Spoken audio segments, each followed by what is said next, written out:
sted for socialt udsatte. Kort træk, så vil sige, der kommer omkring mellem 500 og 600 elever om dagen.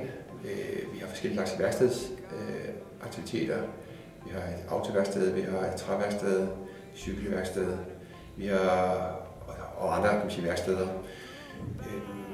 Desuden har vi også undervisning i forskellige regier, og vi har sådan et helt lille katalog i forhold til, og der kan være for eksempel musikundervisning, dansk, keramik og lignende. No, I can't go back to how it was.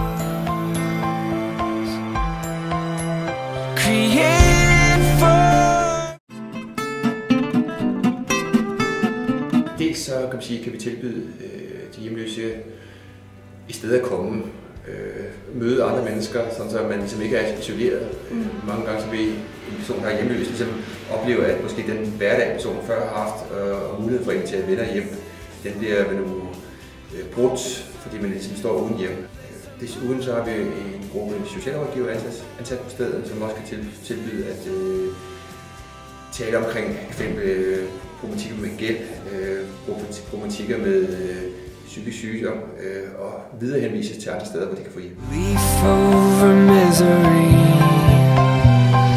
I've seen the enemy, and I won't go back to how it was.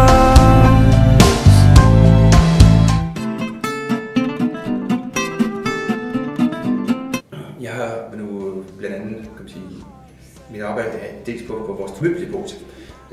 Så på den måde hjælper jeg ved, at når der så kommer en, som skal starte forfra og skal have et helt nyt hjem, så hjælper jeg med i forhold til at finde møbler frem og for at samle helheden. Det kan mange gange være, at de har brug for et helt hjem, det vil sige, at de har også brug for potter og pander og bestik, en kaffemaskine. Og på den måde samler vi så sammen, således at de kan starte forfra og ligesom starte op på deres nye hjem.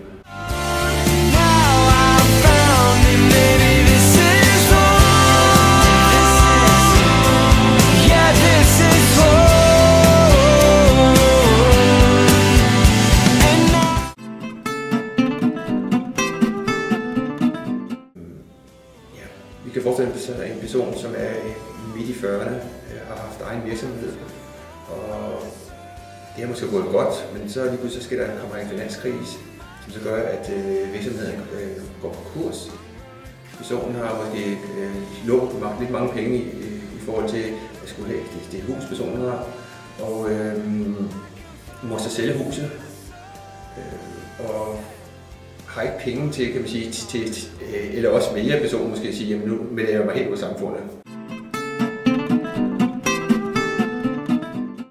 Jo, på en eller anden plan er det vel nok, fordi det er nogen, som ikke har, hvor økonomien af en eller anden grund går i stykker. Det kan være, at de mister deres job, og på den måde, hvis de så ikke er med i en fagforening, jamen, så har de ikke noget til at betale for huslejen for. Og hvis de så ikke betaler husleje over nogle måneders tid, jamen, så lige pludselig og de får rykker via brev, så er boligejeren så nødt til ligesom at melde det til fogeden, og så kommer fogeden og laver det, man kalder en fogedforretning, hvor de så siger, jamen, er der noget værdi i den her bolig, og samtidig så bliver personen sat på gaden. Så står personen her med sin kuffert og har ingen sted at bo.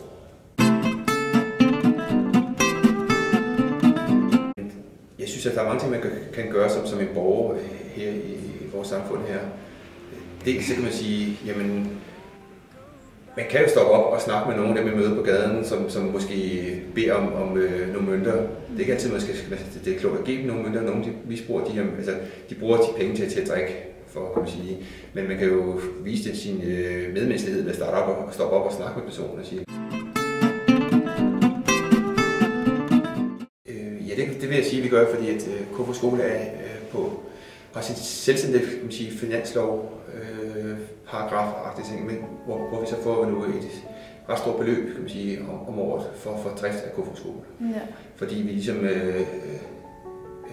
vores hovedopgave er jo at tage sig af folk, der er socialt udsatte, ja. Og til blandt også hjemløse. Ja.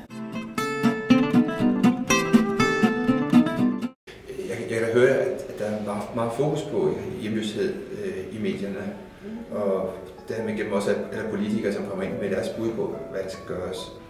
Og jeg kan også godt høre, at hovedparten har jo, kan man sige, den indtryk af, at det er en helhedsindsats. Det vil sige, det er ikke nok med at sige, at den pågældende person skal bare finde et arbejde, så går alt de andre ting. For der kan være mange andre ting, som er problemer for den person. Så det er ligesom hele personen, man er nødt til at se på, frem for kun det, at personen er hjemløs eller personen mangler et arbejde.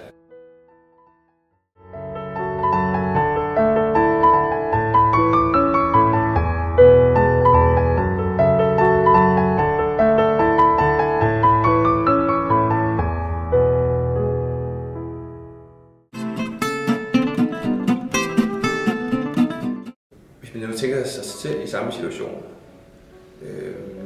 så vil nu den her totale ignorering af at man er der, må føles meget ensom.